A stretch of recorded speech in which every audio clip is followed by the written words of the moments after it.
Ladies and gentlemen, I'm about to show you a documentary that will change your world.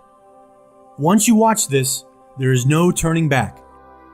You can take the blue pill, the story ends, you wake up in your bed and believe whatever you want to believe. Or, you take the red pill, you stay in Wonderland, and I show you how deep the rabbit hole goes. I'm only offering you the truth, nothing more. What I am about to show you is a recording from 50 years ago. It was done by Myron Fagan in 1967. This recording is based off the book Pawns in the Game, which originally came out in 1958, written by William Carr. This book is a must-read for anyone who wants to know the truth and calls himself a truther. I will leave a link down below with a PDF of the entire book. I have said many times in the past that the Illuminati worship Lucifer. Let me show you a segment of the book that proves that point. This is on page 12 of the PDF. It was written to explain the Luciferian dogma concerning worship of Satan and worship of Lucifer. In it, he said in part, "That which we say to the crowd is, we worship God, but it is the God that one worships without superstition. The religion should be, by all us initiates of the high degrees, maintained in the purity of the Luciferian doctrine. Yes, Lucifer is God. And unfortunately, Adonai, the name given by the Luciferians to the God we worship, is God also. For the absolute can only exist as two gods. Thus, the doctrine of Satanism is a hearsay, and the true and pure philosophical religion is the belief in Lucifer, the equal of Adonai. But Lucifer, God of light and God of good, is struggling for humanity against Adonai, the God of darkness and evil. So, these evil bastards think that Lucifer is their savior instead of Jesus Christ. And to those of you who do not believe the Bible is true, well, these Illuminati who run the entire world, they have all the money and all the power. They believe the Bible is true. They just picked the wrong team to be on. So you think you have more knowledge than these Illuminati? You might want to reconsider that. And also, a special thanks goes out to End Times Productions for adding pictures to this recording to make it more relevant to today's audience. I will leave a link to his channel down below. So the key question is, are you prepared to follow the white rabbit? And how far down the rabbit hole are you willing to go? Let's find out. Here's the documentary.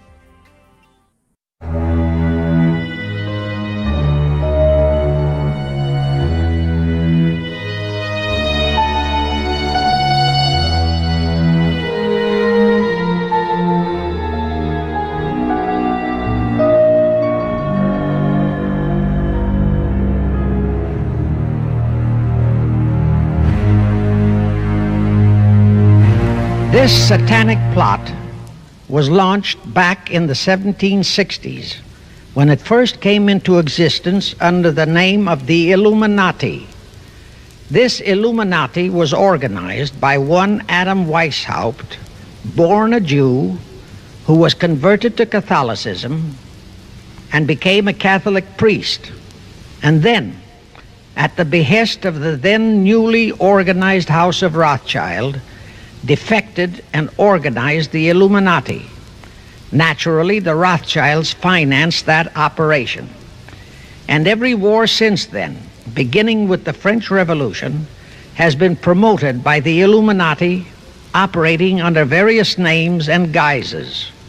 I say under various names and guises because after the Illuminati was exposed and became too notorious, Weishaupt and his co-conspirators began to operate under various other names. In the United States, immediately after World War I, they set up what they called the Council on Foreign Relations, commonly referred to as the CFR. And this CFR is actually the Illuminati in the United States. And its hierarchy, the masterminds in control of the CFR, to a very great extent, are the descendants of the original Illuminati conspirators. But to conceal that fact, most of them changed their original family names to American-sounding names. For example, the true name of the Dillons, Clarence and Douglas Dillon, once Secretary of the U.S. Treasury Department, is Lepowski. I'll come back to all this later. There is a similar establishment of the Illuminati in England, operating under the name of the British Institute of International Affairs. There are similar secret Illuminati organizations in France, Germany, and other nations operating under different names. And all these organizations, including the CFR, continuously set up numerous subsidiary or front organizations that are infiltrated into every phase of the various nations' affairs. But at all times, the operations of these organizations were and are masterminded and controlled by the internationalist bankers, who in turn were and are controlled by the Rothschilds. One branch of the Rothschild family had financed Napoleon. Another branch of the Rothschilds, both branches the real masterminds of the Illuminati, financed Britain, Germany, and the other nations in the Napoleonic Wars.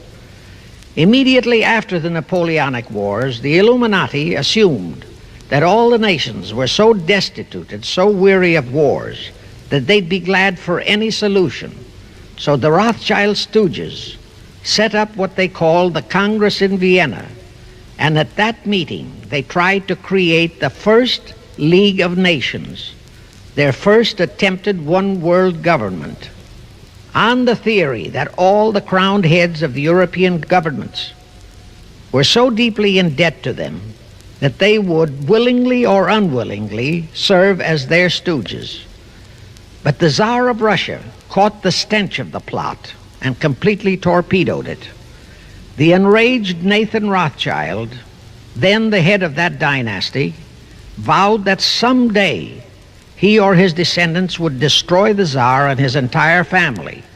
And his descendants did accomplish that very threat in 1917.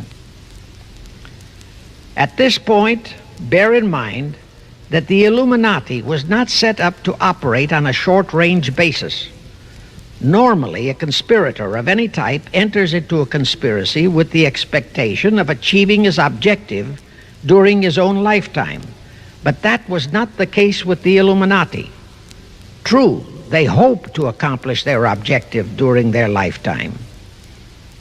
But, paraphrasing The Show Must Go On, the Illuminati operates on the very long-range basis. Whether it will take scores of years or even centuries, they have dedicated their descendants to keep the plot boiling until they hope the conspiracy is achieved. Now let's go back to the birth of the Illuminati. Adam Weishaupt was a Jesuit-trained professor of canon law, teaching in Ingolstadt University when he defected from Christianity to embrace the Luciferian conspiracy. It was in 1770 that the professional moneylenders, the then recently organized House of Rothschild, retained him to revise and modernize the age-old protocols of Zionism, which from the outset was designed to give the synagogue of Satan, so named by Jesus Christ, ultimate world domination, so they could impose the Luciferian ideology upon what would remain of the human race after the final social cataclysm by use of satanic despotism. Weishaupt completed his task May 1st, 1776. Now you know why May 1 is the great day with all communist nations to this very day. That was the day, May 1, 1776, that Weishaupt completed his plan and officially organized the Illuminati to put the plan into execution. That plan required the destruction of all existing governments and religions. That objective was to be reached by dividing the masses of people whom he, Weishaupt, termed Goyim, or human cattle, into opposing camps in ever-increasing numbers on political, social, economic, and other issues, the very conditions we have in our country today. The opposing sides were then to be armed and incidents provided which would cause them to fight and weaken themselves and gradually destroy national governments and religious institutions. Again, I say, the very conditions in the world today.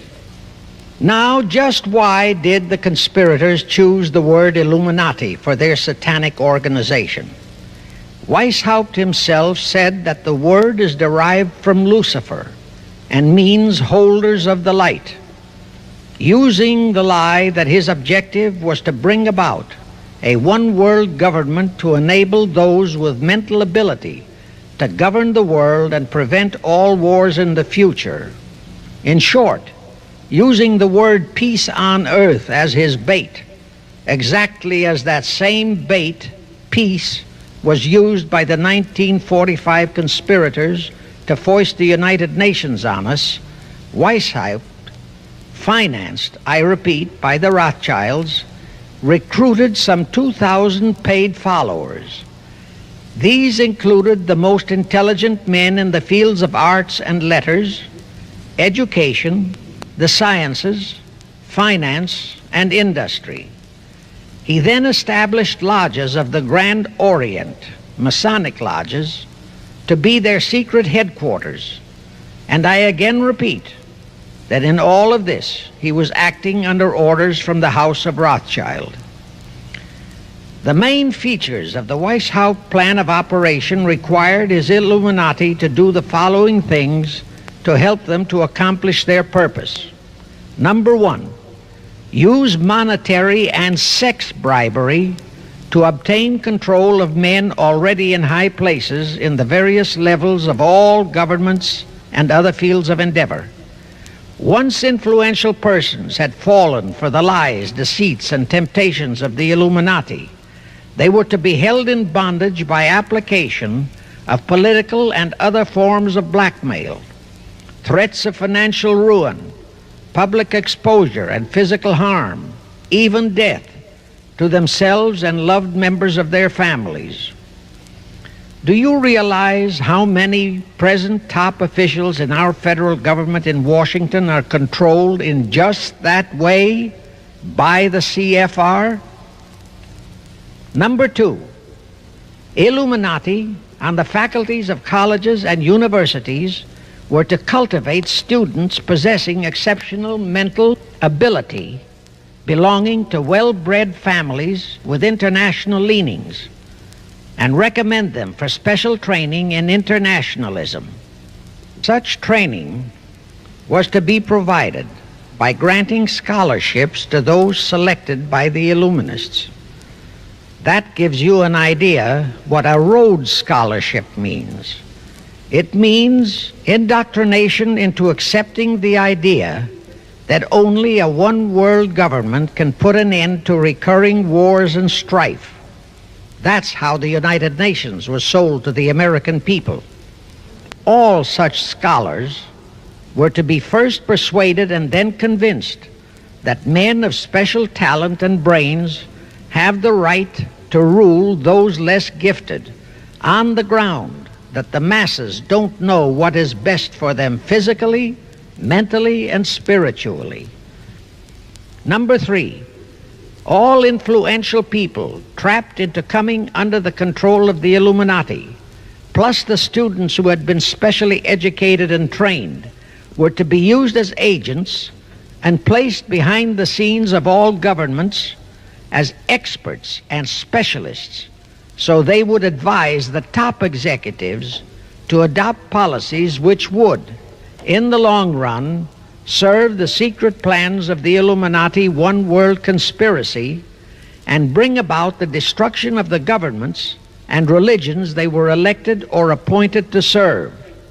Number four, perhaps the most vital directive in Weishaupt's plan was to obtain absolute control of the press, at that time the only mass communications media, to distribute information to the public, so that all news and information could be slanted, so that the masses could be convinced that a one-world government is the only solution to our many and varied problems. Now do you know who owns and controls our mass communications media? I'll tell you, practically all the movie lots in Hollywood is owned by the Lehmans, Kuhn Loeb and Company, Goldman Sachs, and other internationalist bankers. All the national radio and TV channels in the nation are owned and controlled by those same internationalist bankers. The same is true of every chain of metropolitan newspapers and magazines, also of the press wire services, such as Associated Press, United Press International, etc. The supposed heads of all those media are merely the fronts for the internationalist bankers, who in turn compose the hierarchy of the CFR, today's Illuminati in America. Now can you understand why the Pentagon's press agent Sylvester so brazenly proclaimed that the government has the right to lie to the people? What he really meant was that our CFR-controlled government had the power to lie to and be believed by the brainwashed American people. And let's again go back to the first days of the Illuminati. Because Britain and France were the two greatest world powers in the late years of the 18th century, Weishaupt ordered the Illuminati to foment the colonial wars, including our Revolutionary War, to weaken the British Empire and organize the French Revolution to destroy the French Empire. He scheduled the French Revolution to start in 1789. However, in 1784, a true act of God placed the Bavarian government in possession of evidence which proved the existence of the Illuminati, and that evidence could have saved France if they, the French government, hadn't refused to believe it. Here is how that act of God happened. It was in 1874 that Weishaupt issued his orders for the French Revolution. A German writer named Zwack put it into book form. It contained the entire Illuminati story and Weishaupt's plans. A copy of this book was sent to the Illuminists in France, headed by Robespierre, whom Weishaupt had delegated to foment the French Revolution. The courier was struck and killed by lightning as he rode through Ralston on his way from Frankfurt to Paris. The police found the subversive documents on his body and turned them over to the proper authorities. After careful study of the plot, the Bavarian government ordered the police to raid Weishaupt's newly organized lodges of the Grand Orient and the homes of his most influential associates. All additional evidence thus discovered convinced the authorities the documents were genuine copies of the conspiracy by which the Illuminati planned to use wars and revolutions to bring about the establishment of a one-world government, the powers of which they, headed by the Rothschilds, intended to usurp as soon as it was established, exactly in line with the United Nations plot of today. In 1785, the Bavarian government outlawed the Illuminati and closed the lodges of the Grand Orient. In 1786, they published all the details of the conspiracy. The English title of that publication is The Original Writings of the Order and Sect of the Illuminati. Copies of the entire conspiracy were sent to all the heads of church and state in Europe. But the power of the Illuminati, which was actually the power of the Rothschilds, was so great that this warning was ignored. Nevertheless, Illuminati became a dirty word, and it went underground. At the same time, Weishaupt ordered Illuminists to infiltrate into the lodges of Blue Masonry and form their own secret societies within all secret societies. Only Masons who proved themselves internationalists and those whose conduct proved they had defected from God were initiated into the Illuminati.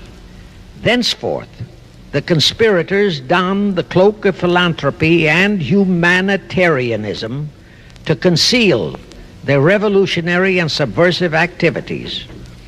In order to infiltrate into Masonic lodges in Britain, Weishaupt invited John Robison over to Europe. Robison was a high-degree Mason in the Scottish Rite. He was a professor of natural philosophy at Edinburgh University and secretary of the Royal Society of Edinburgh.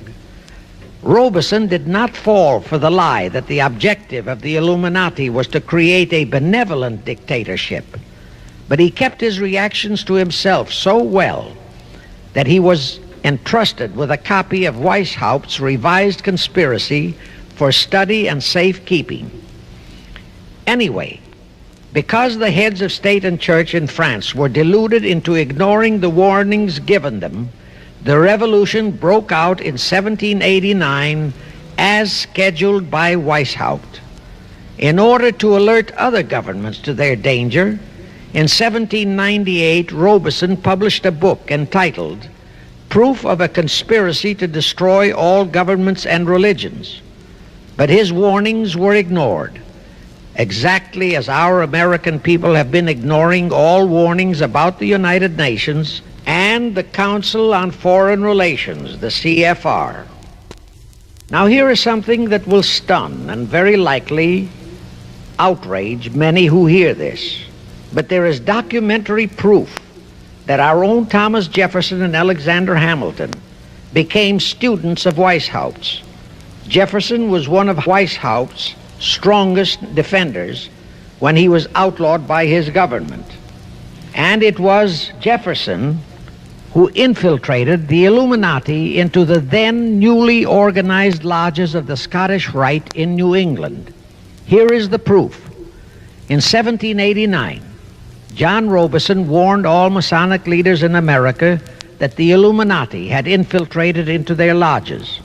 And on July 19, 1789, David Papin, president of Harvard University, issued the same warning to the graduating class and lectured them on the influence Illuminism was acquiring on American politics and religion.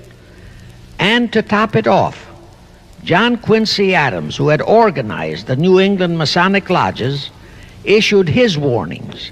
He wrote 3 letters to Colonel William L. Stone, a top Mason, in which he exposed how Jefferson was using Masonic lodges for subversive, Illuministic purposes. Those 3 letters are at this very time in Rittenberg Square Library in Philadelphia. In 1826, one Captain William Morgan decided it was his duty to inform all Masons and the general public what the full truth was regarding the Illuminati, their secret plans and intended objectives. Also revealed the identities of the masterminds of the conspiracy. The Illuminati promptly tried Morgan in absentia and convicted him of treason. They ordered one Richard Howard, an English Illuminist, to carry out their sentence of execution as a traitor. Morgan was warned and he tried to escape to Canada, but Howard caught up with him near the border, near the Niagara Gorge to be exact, where he murdered him. This was verified in a sworn statement made in New York by one Avery Allen to the effect that he heard Howard render his report of the execution to a meeting of Knights Templars in St. John's Hall, New York. He also told how arrangements had been made to ship Howard back to England. That Allen affidavit is on record in New York City archives.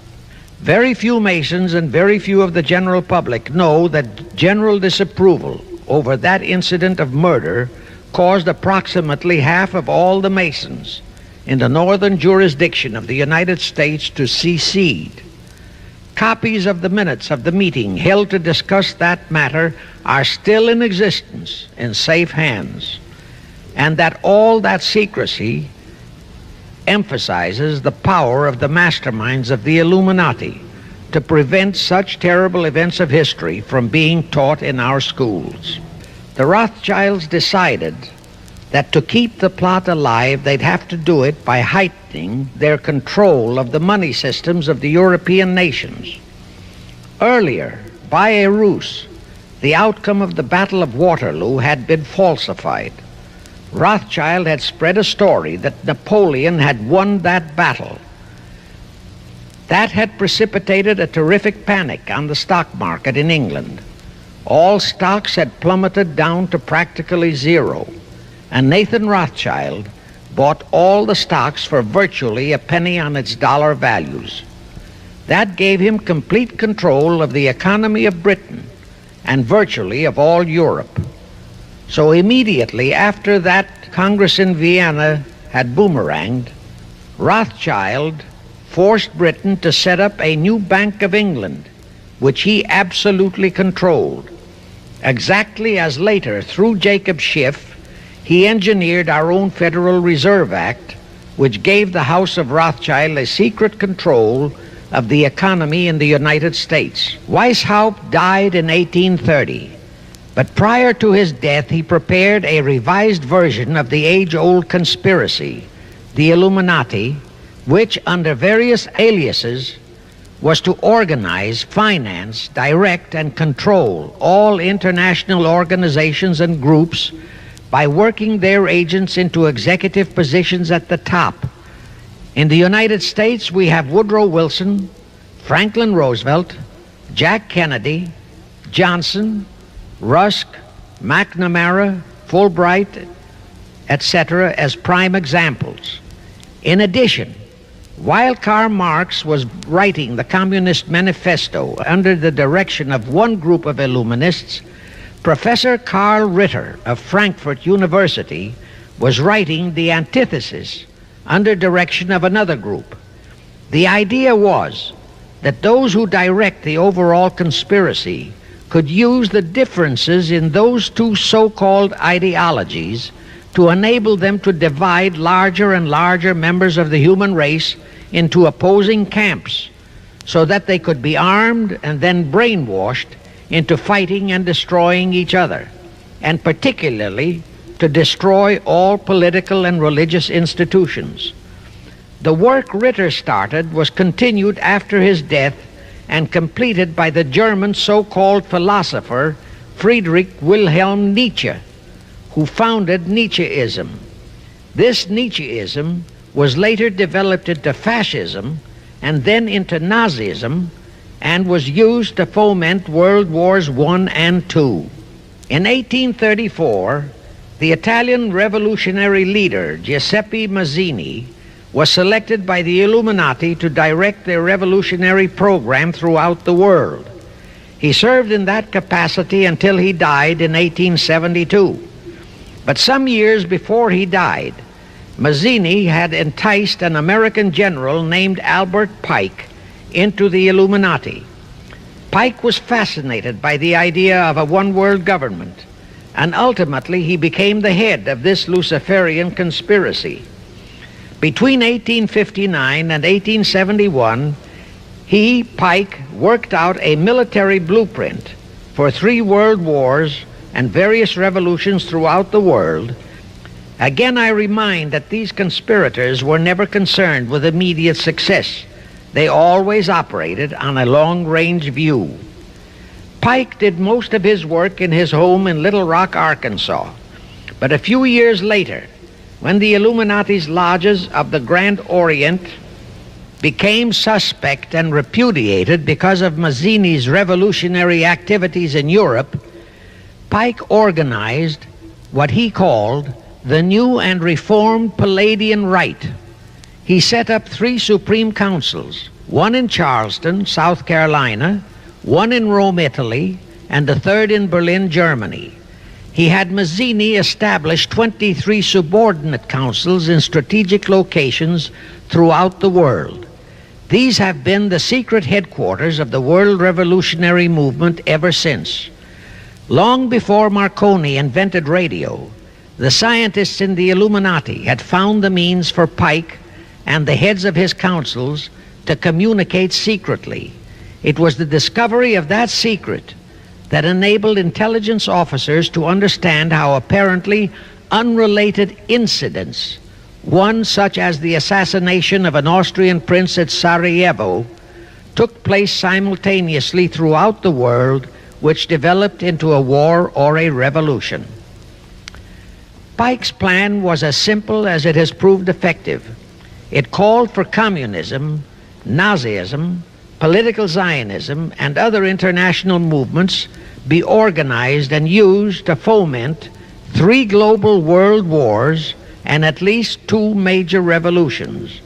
The First World War was to be fought so as to enable the Illuminati to destroy Tsarism in Russia, as vowed by Rothschild after the Tsar had torpedoed his scheme at the Congress in Vienna, and to transform Russia into a stronghold of atheistic communism. The differences stirred up by agents of the Illuminati between the British and German empires were to be used to foment this war. After the war would be ended, communism was to be built up and used to destroy other governments and weaken religions. World War II, when and if necessary, was to be fomented by using the controversies between fascists and political Zionists. And here let it be noted that Hitler was financed by Krupp, the Warburgs, the Rothschilds, and other internationalist bankers, and that the slaughter of the supposed 600,000 Jews by Hitler didn't bother the Jewish internationalist bankers at all. That slaughter was necessary in order to create worldwide hatred of the German people and thus bring about the war against them. In short, this Second World War was to be fought to destroy Nazism and to increase the power of political Zionism so that the State of Israel could be established in Palestine. As we know now, Roosevelt, Churchill, and Stalin put that exact policy into effect, and Truman, Eisenhower, Kennedy, and Johnson continued that same exact policy. World War III is to be fomented by using the so-called controversies the agents of the Illuminati, operating under whatever new name, are now stirring up between the political Zionists and the leaders of the Muslim world. That war is to be directed in such a manner that all of Islam and political Zionism, Israel, will destroy each other, while at the same time the remaining nations, once more divided on this issue, will be forced to fight themselves into a state of complete exhaustion, physically, mentally, spiritually, and economically. Now, can any thinking person doubt that the intrigue now going on in the Near, Middle, and Far East is designed to accomplish that satanic objective? Pike himself foretold all this in a statement he made to Mazzini on August 15, 1871. Pike stated, "Those who will inspire to undisputed world domination will provoke the greatest social cataclysm the world has ever known." Quoting his own words, taken from the letter he wrote to Mazzini, and which letter is now catalogued in the British Museum in London, England, he said, "We shall unleash the nihilists and the atheists, and we shall provoke a great social cataclysm which in all its horror will show clearly to all nations the effect of absolute atheism, the origin of savagery and of most bloody turmoil. Then everywhere the people forced to defend themselves against the world minority of revolutionaries will exterminate those destroyers of civilization, and the multitudes disillusioned with Christianity, whose deistic spirits will be from that moment on without direction and leadership, and anxious for an ideal but without knowledge where to send its adoration, will receive the true light through the universal manifestation of the pure doctrine of Lucifer, brought finally out into public view, a manifestation which will result from a general reactionary movement which will follow the destruction of Christianity and atheism, both conquered and exterminated at the same time. When Mazzini died in 1872, Pike made another Italian revolutionary leader named Adrian Lemmy his successor. Lemmy, in turn, was succeeded by Lenin and Trotsky, then by Stalin. The revolutionary activities of all those men were financed by British, French, German, and American international bankers, all of them dominated by the House of Rothschild. We are supposed to believe that the international bankers of today, like the money changers of Christ's day, are only the tools or agents of the great conspiracy, but actually they are the masterminds behind all of it. While the general public has been brainwashed by all the mass communications media, the actual fact is that both British and American intelligence officers have authentic documentary evidence that international liberals operating through their international banking houses, particularly the House of Rothschild, have financed both sides in every war and revolution since 1776. Those who today comprise the conspiracy, the CFR in the United States, direct our governments, whom they hold in usury through such methods as the Federal Reserve System in America, to fight wars such as Vietnam, created by the United Nations, so as to further Pike's Illuminati plans to bring the world to that stage of the conspiracy. The headquarters of the great conspiracy in the late 1700s was in Frankfurt, Germany, where the House of Rothschild had been established by Mayer Anschelm, who adopted the Rothschild name and linked together other international financiers who had literally sold their souls to the devil. After the Bavarian government's exposure in 1786, the conspirators moved their headquarters to Switzerland, then to London. Since World War II, after Jacob Schiff, the Rothschild's boy in America, died, the headquarters of the American branch has been in the Harold Pratt Building, New York, and the Rockefellers, originally protégés of Schiff, have taken over the manipulation of finances in America for the Illuminati. In the final phases of the conspiracy, the one world government will consist of the king dictator, head of the United Nations, the CFR, and a few billionaires, economists, and scientists who have proved their devotion to the great conspiracy. All others are to be integrated into a vast conglomeration of mongrelized humanity, actually slaves. Now let me show you how our federal government and the American people have been sucked into the one world takeover plot of the Illuminati great conspiracy. And always bear in mind that the United Nations was created to become the housing for that one world so-called liberal conspiracy. The real foundations of the plot for the takeover of the United States were laid during the period of our Civil War. Not that Weishaupt and the earlier masterminds had ever overlooked the New World. As I have previously indicated, Weishaupt had his agents planted over here as far back as the Revolutionary War. But George Washington was more than a match for them. It was during the Civil War that the conspirators launched their first concrete efforts. We know that Judah Benjamin, chief advisor of Jefferson Davis, was a Rothschild agent. We also know that there were Rothschild agents planted in Abraham Lincoln's cabinet who tried to sell him into a financial dealing with the House of Rothschild. But old Abe saw through the scheme and bluntly rejected it, thereby incurring the undying enmity of the Rothschilds, exactly as the Russian Tsar did when he torpedoed their first League of Nations at the Congress in Vienna.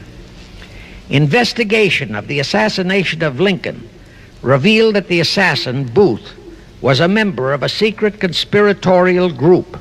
Because there were a number of highly important government officials involved, The name of the group was never revealed, and it became a mystery, exactly as the assassination of Jack Kennedy still is a mystery. The ending of the Civil War destroyed, temporarily, all chances of the House of Rothschild to get a clutch on our money system, such as they had acquired in Britain and other nations in Europe. I say temporarily because the Rothschilds and the masterminds of the conspiracy never quit. So they had to start from scratch, but they lost no time in getting started. Shortly after the Civil War, a young immigrant who called himself Jacob H. Schiff arrived in New York. Jacob was a young man with a mission for the House of Rothschild. Jacob was the son of a rabbi, born in one of Rothschild's houses in Frankfurt, Germany. I won't go deeply into his background. The important point is that Rothschild recognized in him not only a potential money wizard, but more important, he also saw the latent Machiavellian qualities in Jacob that could, as it did, make him an invaluable functionary in the great one-world conspiracy. After a comparatively brief training period in the Rothschilds' London bank, Jacob left for America with instructions to buy into a banking house, which was to be the springboard to acquire control of the money system of the United States. Actually, Jacob came here to carry out 4 specific assignments. Number 1, and most important, was to acquire control of America's money system. Number 2, find desirable men who, for a price, would be willing to serve as stooges for the great conspiracy and promote them into high places in our federal government, our Congress, in the U.S. Supreme Court, and all federal agencies. Number 3, create minority group strife throughout the nations, particularly between whites and blacks. Number 4, create a movement to destroy religion in the United States, but Christianity to be the chief target. Now, the vast majority of the American people think that the Federal Reserve System is a United States government-owned agency. That is positively false. All of the stock of the Federal Reserve banks is owned by the member banks, and the heads of the member banks are all members of the hierarchy of the great Illuminati conspiracy known today as the CFR. The details of that act of treason in which many traitorous so-called Americans participated are far too long for this recording. Now, if you think that those aliens and their by accident of birth American co-conspirators would be content with just the control of our money system, you're in for another very sad shock. The Federal Reserve System gave the conspirators complete control of our money system, but it in no way touched the earnings of the people, because the Constitution positively forbids what is now known as the 20% withholding tax. But the Illuminati blueprint for one-world enslavement called for the confiscation of all private property and control of individual earning powers. This, and Karl Marx stressed that feature in his blueprint, had to be accomplished by a progressive graduated income tax. As I stated, such a tax could not lawfully be imposed upon the American people.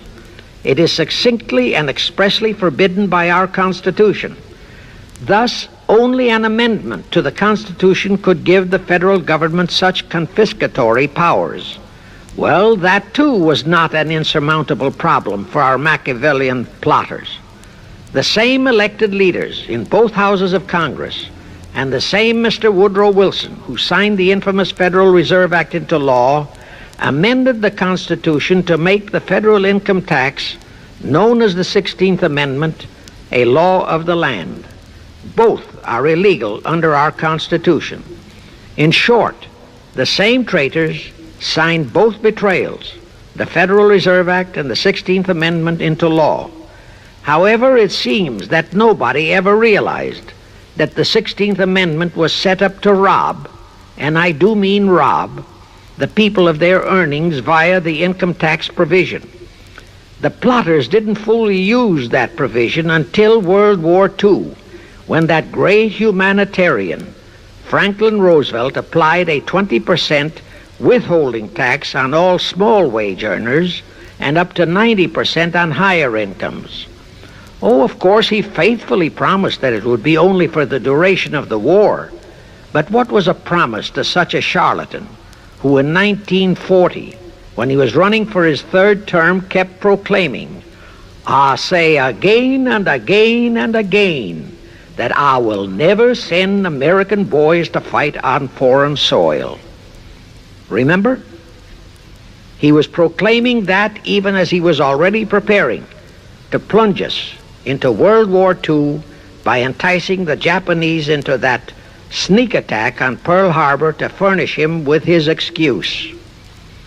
And before I forget, let me remind you that another charlatan named Woodrow Wilson used exactly that same campaign slogan in 1916. His slogan was, "Re-elect the man who will keep your sons out of the war."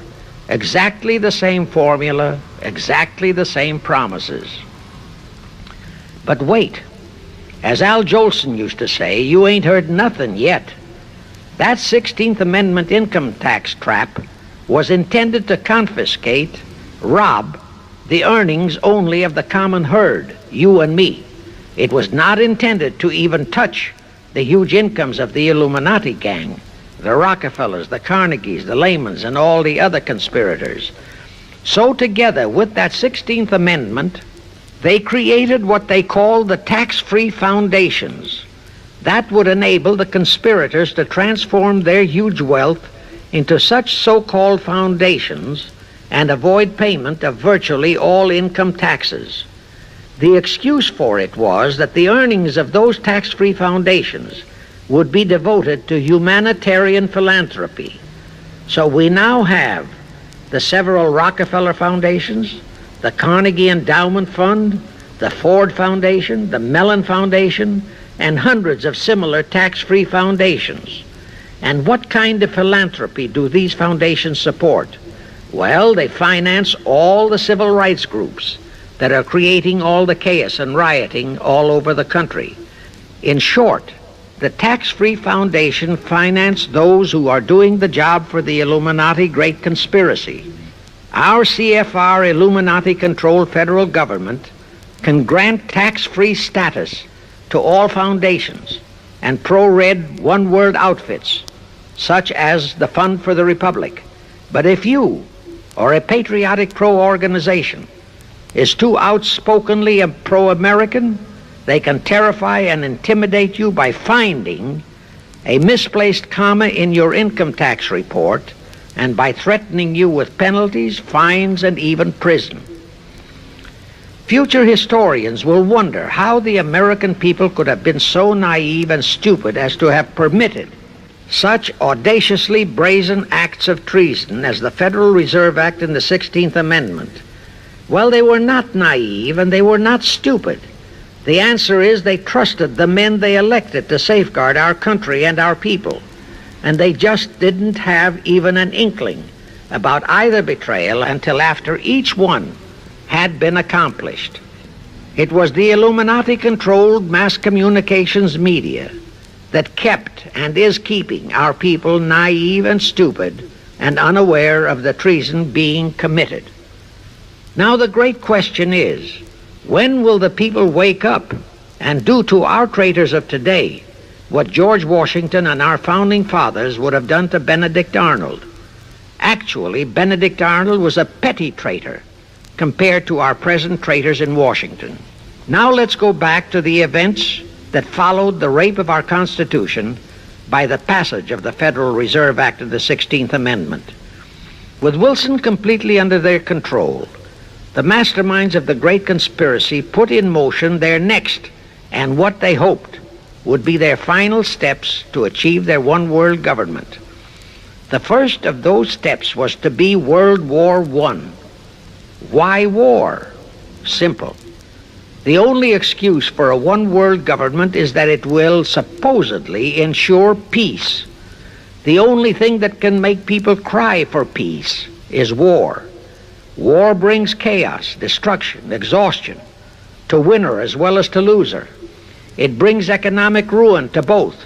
Most important, it destroys the flower of the young manhood of both.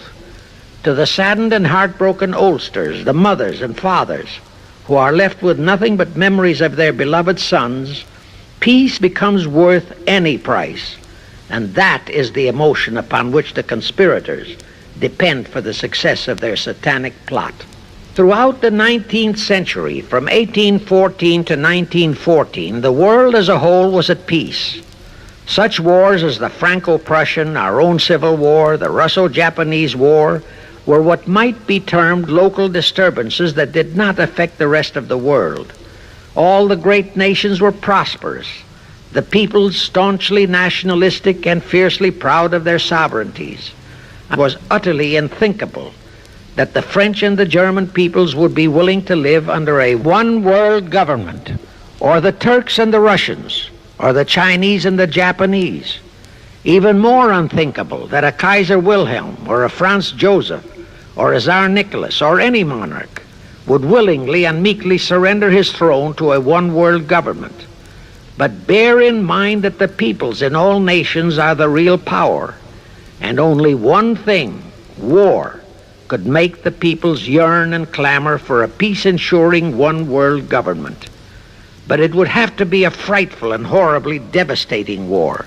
It could not be just a local disturbing war between just two nations. It would have to be a world war. No major nation must be left untouched by the horrors and devastation of such a war. The cry for peace must be made universal. Actually, that was the format set by the Illuminati and Nathan Rothschild at the turn of the 19th century. They first maneuvered all of Europe into the Napoleonic Wars. Then the Congress in Vienna, which they, and particularly Rothschild, planned to transform into a League of Nations, which was to have been the housing for their one-world government, exactly as the present United Nations was set up to be the housing for the forthcoming, God forbid, one-world government. Anyway, that was the format the House of Rothschild and Jacob Schiff decided to employ to achieve their objective in 1914. Of course, they knew that that same format had failed in 1814, but they theorized that was only because the Tsar of Russia had torpedoed that scheme. Well, the present 1914 conspirators would eliminate that 1814 fly in the ointment. They'd make sure that after the New World War, they were conspiring there'd be no Tsar of Russia around to throw monkey wrenches into the machinery. History records that World War I was precipitated by a trivial incident, the kind of incident both Weishaupt and Albert Pike had incorporated in their blueprints. That incident was the assassination of an Austrian archduke, arranged by the Illuminati masterminds. The war followed. It involved Germany, Austria-Hungary, and their allies, so-called the Axis powers, against France, Britain, and Russia, called the Allies. Only the United States was not involved during the first 2 years. By 1917, the conspirators had achieved their primary objective. All of Europe was in a state of destitution. All the peoples were war-weary and crying for peace. And the outcome, too, was all set. It was to come as soon as the United States would be hurled in on the side of the Allies. And that was all set to happen immediately after Wilson's re-election. After that, there could be only one outcome: complete victory for the Allies. When Wilson was campaigning for re-election in 1916, his chief appeal was, "Re-elect the man who will keep your sons out of the war." But during that same campaign, the Republican Party publicly charged that Wilson had long committed himself to throw us into the war. They charged that if he would be defeated, he would accomplish that act during his few remaining months in office. But if re-elected, he would hold off until after re-election. But at that time, the American people looked upon Wilson as a god man. Well, Wilson was reelected, and as per the schedule of the conspirators, he hurled us into the war in 1917. He used the sinking of the Lusitania as an excuse, a sinking which also was prearranged. Roosevelt, also a god man in the eyes of the American people, followed the same technique in 1941 when he used the prearranged Pearl Harbor attack as his excuse for hurling us into World War II. Now, exactly as the conspirators planned, victory for the Allies would eliminate all the monarchs of the defeated nations and leave all their peoples leaderless, confused, bewildered, and perfectly conditioned for the one world government the great conspiracy intended would follow. But there still would be an obstacle, the same obstacle that had balked the Illuminati and Rothschild at that Congress in Vienna peace gathering after the Napoleonic Wars. Russia would be on the winning side this time, as it was in 1814. Therefore, the Tsar would be securely on his throne. Here it is pertinent to note that Russia, under the Tsarist regime, had been the one country in which the Illuminati had never made any headway, nor had the Rothschilds ever been able to infiltrate their banking interests. Thus, a winning Tsar would be more difficult than ever to cope with. Even if he could be enticed into a so-called League of Nations, it was a foregone conclusion that he would never, but never go for a one-world government. So even before the outbreak of World War I, the conspirators had a plan in the making to carry out Nathan Rothschild's vow of 1814 to destroy the Tsar and also murder all possible royal heirs to the throne. And it would have to be done before the close of the war, and the Russian Bolsheviki were to be their instruments in this particular plot. From the turn of the century, the chiefs of the Bolsheviki were Nikolai Lenin, Leon Trotsky, and later Joseph Stalin. Of course, those were not their true family names. Prior to the outbreak of the war, Lenin headquartered in Paris. After the outbreak, Switzerland became his haven. Trotsky's headquarters were on the Lower East Side in New York, largely the habitat of Russian Jewish refugees. Both Lenin and Trotsky were similarly bewhiskered and unkempt. In those days, that was the badge of Bolshevism. Both lived well, yet neither had a regular occupation. Neither had any visible means of support, yet both always had plenty of money. All those mysteries were solved in 1917. Right from the outset of the war, strange and mysterious goings-on were taking place in New York. Night after night, Trotsky darted furtively in and out of Jacob Schiff's palatial mansion.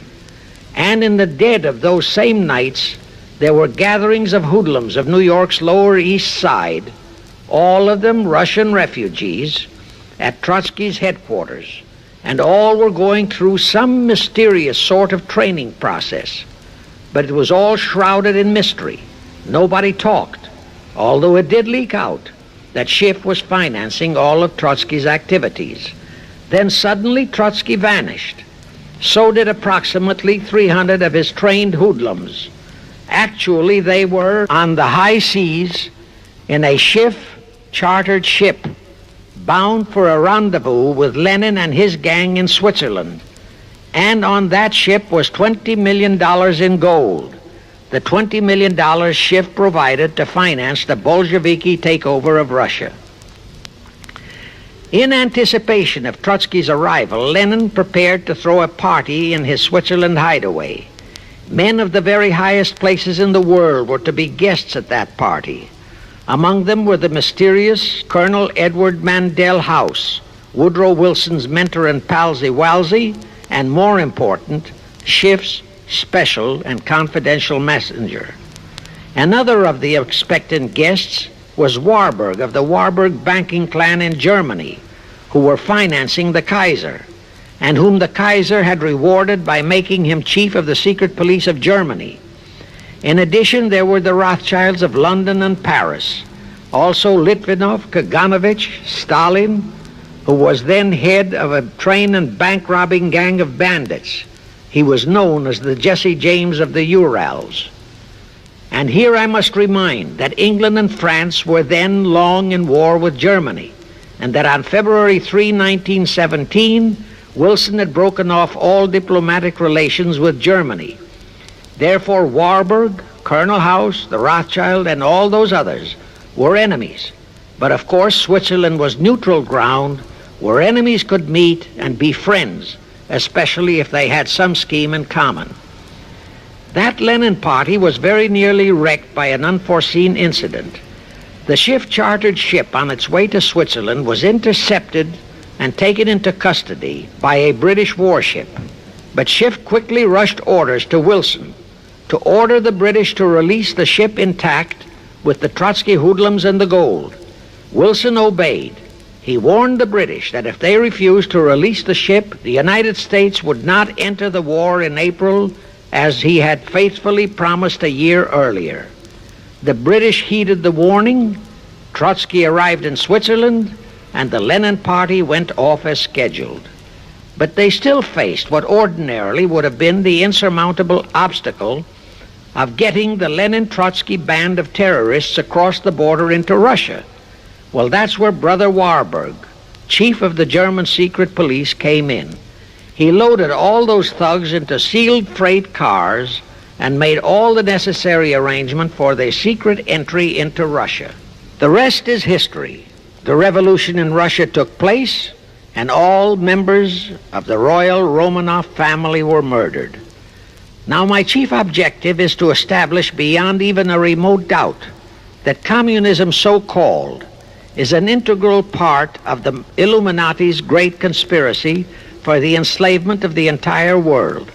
That communism, so-called, is merely their weapon and bogeyman word to terrify the peoples of the whole world, and that the conquest of Russia and the creation of communism was in great part organized by Schiff and the other international bankers right in our own city of New York. Charlie Knickerbocker, a Hearst newspaper columnist, published an interview with John Schiff, grandson of Jacob, in which young Schiff confirmed the entire story and named the figure old Jacob contributed, $20 million. If anybody still has even a remote doubt that the entire menace of communism was created by the masterminds of the great conspiracy right in our own city of New York, I will cite the following historical fact. All records show that when Lenin and Trotsky engineered the capture of Russia, they operated as heads of the Bolsheviki party. Now, Bolshevism is a purely Russian word.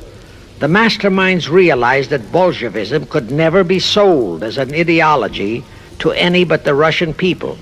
So in April 1918, Jacob Schiff dispatched Colonel House to Moscow with orders to Lenin, Trotsky, and Stalin to change the name of their regime to the Communist Party and to adopt the Karl Marx Manifesto as the constitution of the Communist Party. Lenin, Trotsky, and Stalin obeyed. And that year of 1918 was when the Communist Party and the menace of communism came into being. All this is confirmed in Webster's Collegiate Dictionary, 5th edition. In short, communism was created by the capitalists. Thus, until November 11, 1918, the entire fiendish plan of the conspirators worked perfectly. All the great nations, including the United States, were war-weary, devastated, mourning their dead. Peace was the great universal desire. Thus, when it was proposed by Wilson to set up a League of Nations to ensure peace, all the great nations, with no Russian czar to stand in their way, jumped on that bandwagon without even stopping to read the fine print in that insurance policy. That is all but one, the United States, the very one that Schiff and his co-conspirators least expected would balk. And that was their one fatal mistake in that early plot. You see, when Schiff planted Woodrow Wilson in the White House, the conspirators assumed that they had the United States in the proverbial bag. Wilson had been perfectly built up as a great humanitarian. He supposedly became established as a God-man with the American people. There was every reason for the conspirators to have believed that he would easily hornswoggle Congress into buying the League of Nations sight unseen, exactly as the Congress of 1945 bought the United Nations sight unseen. But there was one man in the Senate in 1918 who saw through that scheme just as the Russian Tsar did in 1814. He was a man of great political stature, almost as great as that of Teddy Roosevelt, and fully as astute. He was highly respected and trusted by all members of both houses of Congress and by the American people. The name of that great and patriotic American was Henry Cabot Lodge, not the phony of today who called himself Henry Cabot Lodge Jr. until he was exposed. Lodge completely unmasked Wilson and kept the United States out of the League of Nations. Here it becomes of great interest to know the real reason for the Wilson League of Nations flop. As I previously stated, Schiff was sent to the United States to carry out 4 specific assignments. Number 1 and most important was to acquire complete control of the U.S. money system.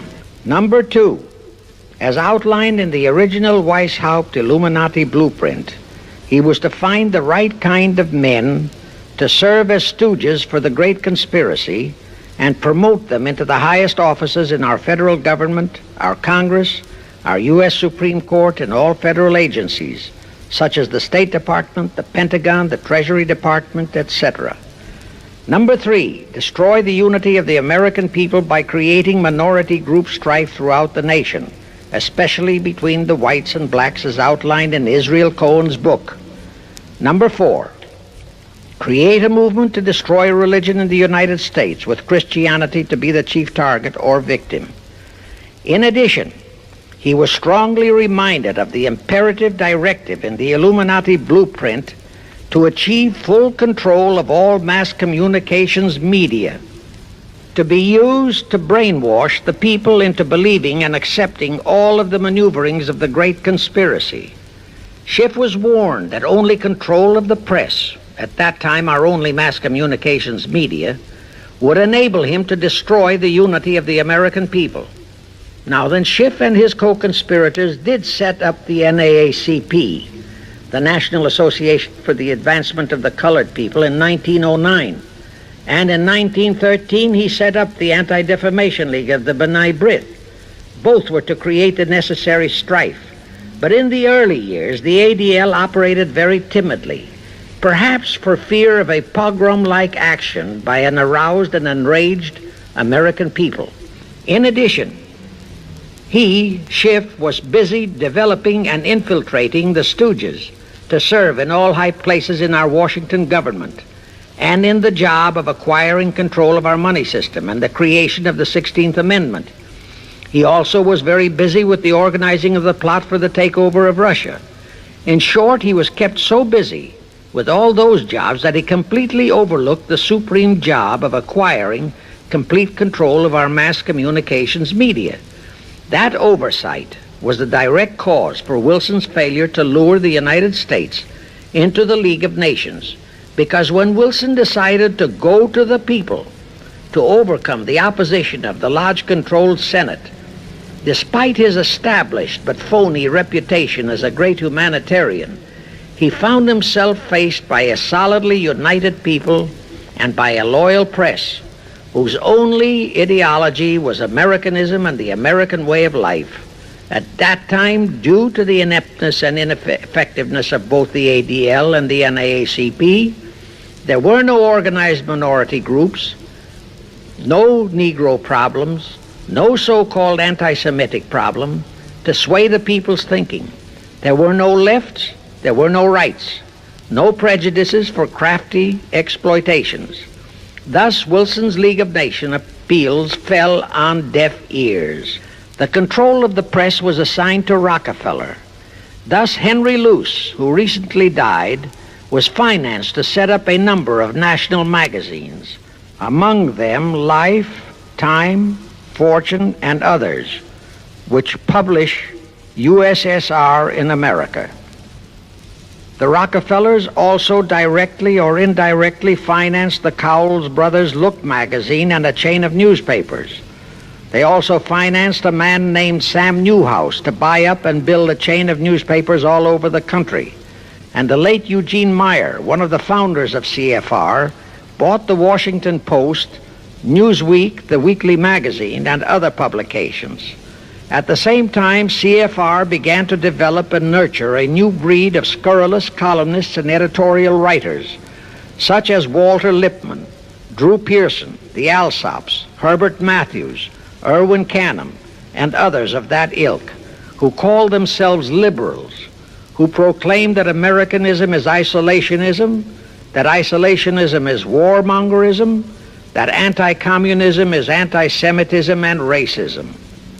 All that took time, of course, but today our entire press, except for some local small-town papers and weeklies published by patriotic organizations, is completely controlled by CFR stooges, and thus they finally succeeded in breaking us up into a nation of quarreling, wrangling, squabbling, hating factions.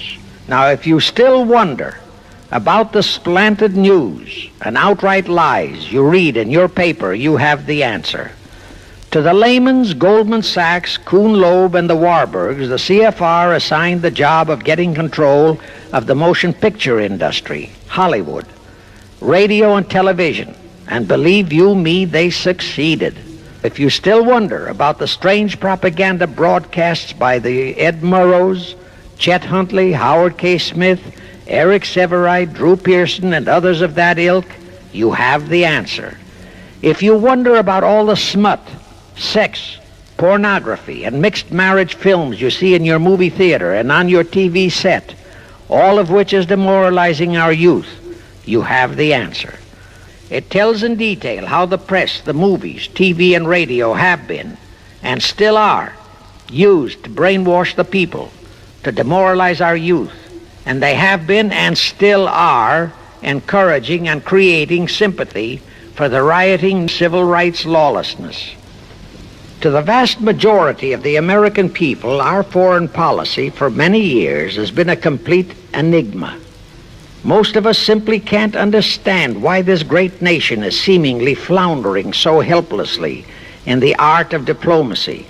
We can't understand why our leaders are seemingly so confused and bewildered in all their dealings. Now I have one more vital message to deliver. As I told you, one of the 4 specific assignments Rothschild gave Jacob Schiff was to create a movement to destroy religion in the United States, with Christianity to be the chief target. For a very obvious reason, the Anti-Defamation League wouldn't dare to attempt it, because such an attempt could create the most terrible bloodbath in the history of the world, not only for the ADL and the conspirators, but for the millions of innocent Jews. Schiff turned that job over to Rockefeller for another specific reason. The destruction of Christianity could be accomplished only by those who are entrusted to preserve it, by the pastors, the men of the cloth. As a starter, John D. Rockefeller picked up a young so-called Christian minister by the name of Dr. Harry F. Ward, Reverend Ward, if you please. At that time, he was teaching religion at the Union Theological Seminary. Rockefeller found a very willing Judas in this reverend. Thereupon, in 1907, he financed him to set up the Methodist Foundation of Social Service. And Ward's job was to teach bright young men to become so-called ministers of Christ and to place them as pastors of churches. While teaching them to become ministers, the Reverend Ward also taught them how to very subtly and craftily preach to their congregations that the entire story of Christ is a myth, to cast doubts on the divinity of Christ, to cast doubts about the Virgin Mary. In short, to cast doubts on Christianity as a whole. It was not to be a direct attack, but much of it by crafty insinuation. that was to be applied in particular to the youth in the Sunday schools. Remember Lenin's statement, "Give me just one generation of youth and I'll transform the whole world." Then, in 1908, the Methodist Foundation of Social Service, which incidentally was America's first Communist Front organization, changed its name to the Federal Council of Churches. By 1950, the Federal Council of Churches was becoming very suspect. So in 1950, they changed the name to the National Council of Churches.